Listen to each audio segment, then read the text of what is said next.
Spoiler warning for Sonic movies 1, 2, and 3. What up everyone, True Blue here, and Sonic movie 3 was such an absolute blast. I enjoy that movie so much. It was so funny. Jim Carrey absolutely killed his performance, and I don't think I've laughed so hard at a movie in a long time. It's genuinely funny. It's a great family movie. But today, I want to be discussing Sonic movie 4. That was officially announced, and we have the post-credit scene revealing Amy Rose and Metal Sonic, so there's clearly something happening. But I will be getting into speculation, predictions, and kind of using all of the information we have on Sonic to predict Sonic 4 and where the franchise, movie-wise, will be heading. If you want to see me talk more about video game movies, there hasn't been too many I've been interested in, so I haven't talked about many. But I very much would like to.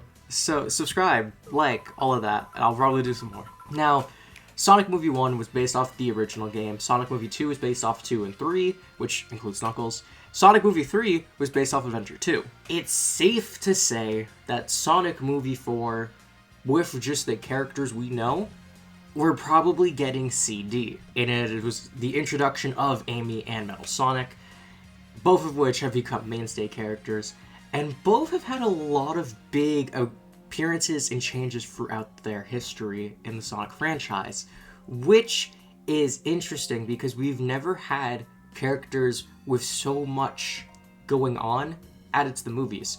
Because Shadow's lore's always been kind of built up upon. Knuckles, Tails, and Sonic all have their characters. You know, their characters are kind of set in stone since those classic games. Amy has gone through a big change, especially just design alone, but she's slowly grown from just an obsessed fangirl of Sonic to her own character. She has fortune-telling now being a lot more prominent in her character. She's a very caring person, has grown.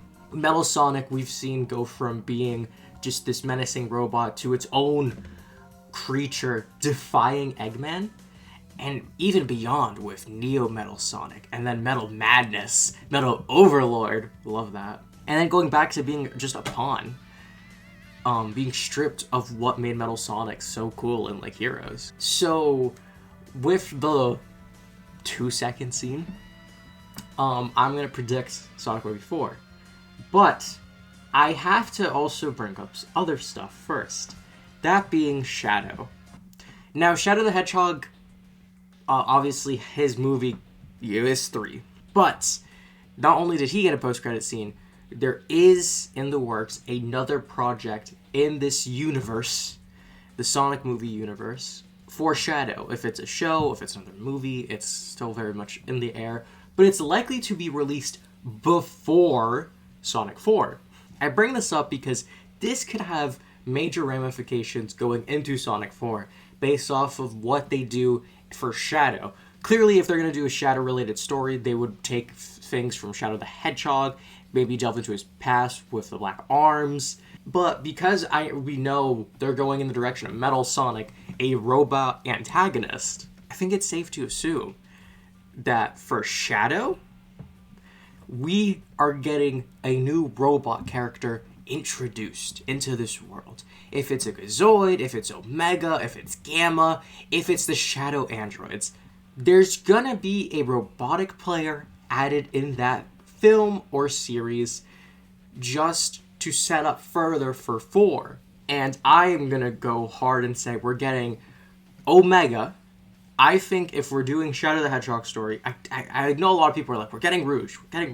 If it's a movie, we're getting Rouge. I feel like that's the direction they'd go. But if it's a show or anything really, I think Omega would be introduced because they could then play on the idea of the Shadow androids. I could see Sonic Movie 4 not having the original Shadow in it. Think Heroes, where we never kind of knew if it was really him. I could see them taking the Shadow androids and having that be another robotic enemy to fight, but Sonic won't realize that till he takes one down. You know, it'll be a big scene and a big moment in that movie. But it could also then further Gerald's character, even though Gerald's not in the story and is dead. It could further kind of what was happening there, because we could see maybe Shadow's quills being used to power these new Shadow androids. Maybe we have like Metal Sonic versions and they are called the Shadow androids. Whatever they want to do, I see that being the direction they take with Shadow the Hedgehog, and being that a little side note in his story that gets brought into 4. But whatever his thing is, it's going to be his origin to Black Doom, maybe taking him out or not. I don't know if they would keep Black Doom as this lingering threat that we never know when will properly show up, but it's most likely going to be Black Doom, Shadow learns of his past, maybe copes with more Maria. One thing from the games that has been occurring with the movies is as more games come out, there's obviously a lot more story, more lore, whatever. The games also impact the movies, of course, but the new games introduce new concepts that then get brought over to the movies. For example, we had Shadow Gens give Shadow all these new powers and various abilities, and they're not directly shown, of course, but we see things similar to Chaos Spears.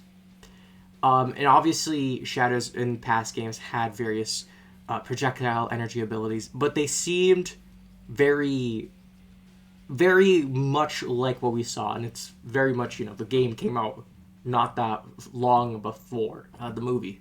So, of course, a lot of people put that together. But my thing is, if modern games should be taken into account, it's hard to actually predict this movie, which will be coming out in 2-3 years, because any Sonic game that comes out in between this time could introduce new concepts, new mecha characters, new story around maybe Amy or Shadow or whatever, which could then get integrated into this new movie. On top of that, there's so much to get into before I get to proper full-on speculation. Each Sonic movie has kind of been its own unique take on just film, now that we have a trilogy and we can really look at these movies and kind of understand where they're coming from. The first movie was a road trip. The second movie was an adventure. That was not just a road trip from point A to point B. That was an adventure. Sonic 3 was a pure unbridled comedy. I could see them going with the rom-com genre of movie for the fourth one. Of course, there'd still be action. There's still, what makes Sonic Sonic. But I could see Amy and Sonic's relationship being at the forefront of this movie and then making it a glorified rom-com. Do I think they're going to give Amy her classic character of, and so in love with Sonic? I think no. Now, the first 2 movies were a lot more faithful to the lore, and Sonic 3 played with it a lot. We still had a lot of elements, of course, but a lot of things were kind of touched up. So, with that in mind, I feel going forward, they're going to keep taking elements and mixing them more and more, so it gets further and further from the game's canon. I could see Amy starting off with her more modern character. She's going to be into fortune telling. She's going to be more heroic, more independent.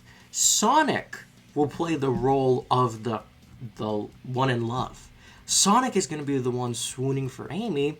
Amy's not going to reciprocate. I could see Amy playing more of like her dynamic with Sonic in the movie being more of like Sonic and Blaze in the Rush games. Not to say that Amy will be taking Blaze's spot. I think throughout the movie, Sonic will then go through a bit of his own character arc and be like, oh, I'm Sonic the Hedgehog. I don't need no woman. I'm Sonic. He'll save the day.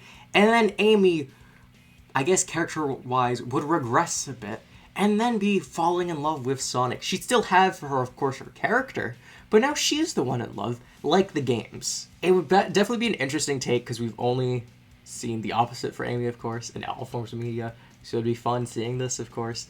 And it would also incorporate everything we know of the character. I can also see at some point we get a flashback sequence where we see Amy in just her older clothes, or just some reference to it, of course. That has to be in the movie. On top of that, here's a hot take. Here's my one complaint of Sonic Movie 3.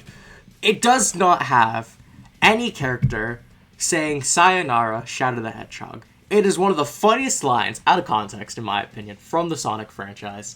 And no one says it's Shadow in this movie, or after when he's supposedly dead or something.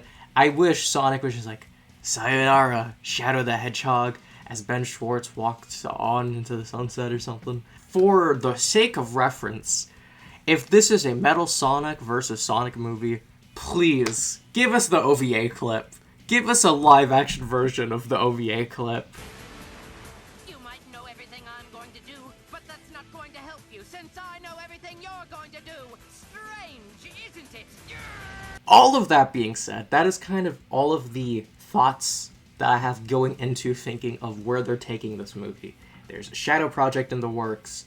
We know Amy and Metal Sonic are going to be in it. We know how these movies kind of operate a lot more now. And we know budget was going to probably be a lot more, of course, thanks to how much money 3 and the entire franchise is making now. So Sonic CD's plot revolves around time travel. I don't think we're getting that. I think we might see some form of Stardust Speedway or those locations. We're not getting time travel because I don't think we're touching that can of worms. I think we're leaving it as is. We have an army of Metal Sonics to fight. Possibly Shadow Androids, or they take the approach of Metal Sonic kind of encompasses those Shadow Androids and kind of Shadow having to fight it in that movie, but now it's Sonic. I believe there will be one true Metal Sonic, which will then become either Neo Metal or just a different version of Metal Sonic, something. There will be a definitive Metal Sonic. The rest will be kind of just the goons, depending on if Jim Carrey comes back or not. Because it was a big debate before the third movie, if we were getting Jim Carrey properly in this movie.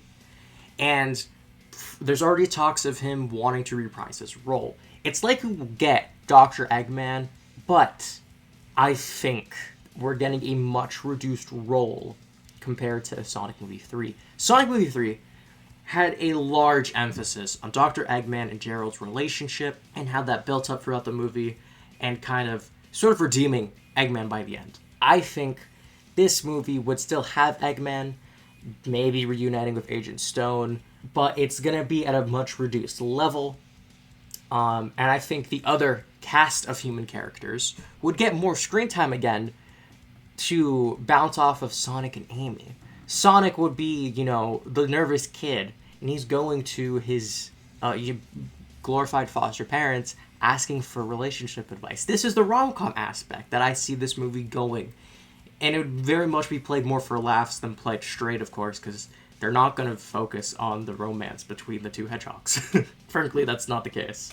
And for the conflict, I do see them using maybe Sonic's quills, Shadow's quills, whatever. The robots, the Metal Sonics, are now powered by these quills. I don't see them using the emeralds or anything. Obviously, they'll go super at the end, but I don't see them having any of the Metal Sonics using them. I could definitely see them maybe at the end, Metal Sonic is able to get the emeralds and become Metal Overlord or something, like some crazy final kaiju battle. And maybe we see all the whole cast kind of work together to team up and stop him, just like in Heroes, which would be a really nice touch. But I could see Metal Sonic being his motivation would be more so Agent Stone releases Metal Sonic. Metal Sonic has been this old project. Maybe Gerald started it, whatever. But I could see Metal Sonic taking from Gemroll and that sort of lore being this kind of combat robot.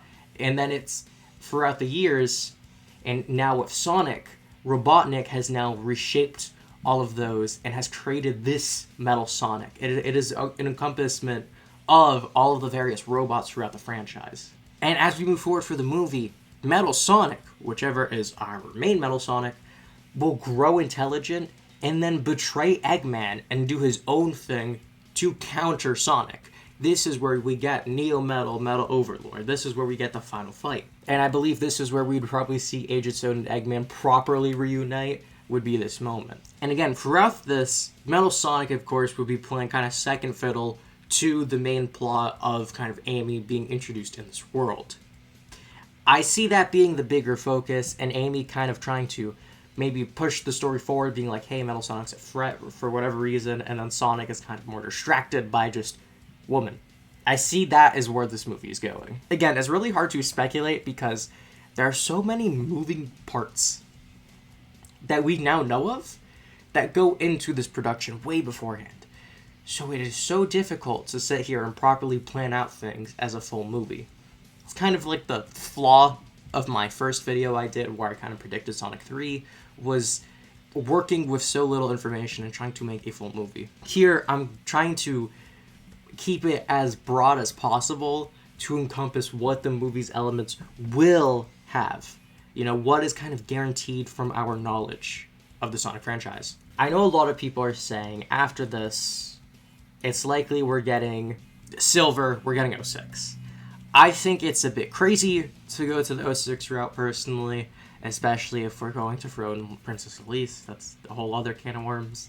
But what I see them doing is we now have the main four with Amy. We have the main four, and they encompass a lot of stories in the Sonic franchise. Sonic Boom, funny enough, that is those four. Sonic Frontiers is those four. And it's weird to think that there's so many now open parts of this franchise that have these four characters, this is their cast, that can now be brought into live action. We have all the elements now. It's just where would they want to go? And I have two predictions moving forward what they would want to do. For one, I'm going to just predict how the movie ends again. Amy, I believe her character would become she's in love with Sonic, and then she probably moves in. She's another addition to the family. Metal Sonic is then either repurposed or it's just kind of like, you know what, fine, I'll work with Eggman. Becomes the lackey that we know of in the games. But going forward, I believe there's two strong directions the movies could go in. One is Sonic Frontiers. While it's a much more recent game, I believe Frontiers could retroactively set up things due to Sonic Frontiers itself having so much of the franchise encompassed into the story. Especially with Chaos. We did not get Chaos in 3. I was really hoping to see it, and then a part of me kind of started to understand why we didn't get it, because let's just think about it logistically. He would be a CG water creature. That sounds like a pain, especially when all your other characters, your main characters, are CG. So Chaos is definitely something. But if they do Frontiers, we could push the story ahead, and we could have a much more serious, played straight version of these characters in live action. And I could see them taking Agent Stone and having him fill the role Sage filled in Frontiers. And with that, you have your whole cast. And then introducing bigger threats like the End and having just so much world building could really expand the universe and kind of create this like unlimited possibilities going forward. My other thought is kind of, again, what I briefly mentioned was Amy and Sonic's dynamic would kind of be how Blaze and Sonic interact in the Rush games. Throughout the movie, of course. I could see them actually going in that direction. Because throughout the movie, we have Metal Sonic, we have Amy, but we still don't really have answers for what happened at the end of 3. I think that could become a gateway for another double Eggman situation, and we get Blaze. I think they could do Rush, and I think it'd be a good movie because you would now have not an antagonist that was Shadow, or how Knuckles kind of was, and then became an ally. Blaze is so independent in Rush, and her character is so related to just her universe and focusing on that. Also, there's Burning Blaze, which could be a great contrast because we're not having just another golden form. It would be really cool to see that actually in live action. And on top of that, it would further Amy's character having another female character. It would just give, it would be more representation of the overall franchise because Rush is not as talked about because it is not a console game, it is handheld. And again, it just kind of opens the world up even more. The issue I find with the Sonic movies, because they're trying to be this big franchise, and they're doing very well, but because they're so focused on kind of going game to game, it gets difficult of further along kind of what games to take from, where to go forward, if they don't broaden the horizons which is where I see them going with the ending of 4, or heck, maybe that Shadow Project. They will open up loose threads to move the plot forward while also giving us our cast and pushing them along as well. And that being said, this is my interpretation of Sonic the Hedgehog 4. I know it's very crazy throwing all of this out there. And I didn't mention much of CD, of course, because again, that game is about time travel. I don't think we're getting time travel, especially if we have characters like Silver and Blaze, who, they have interesting games with stories, but they also revolve around different universes, time, and other situations that are probably more confusing, but they at least make more sense in those contexts. Sonic CD, of course, doesn't have as much of a fleshed out story naturally. Enough just rambling. I'm going to leave y'all here, and I'm going to wish y'all a lovely day.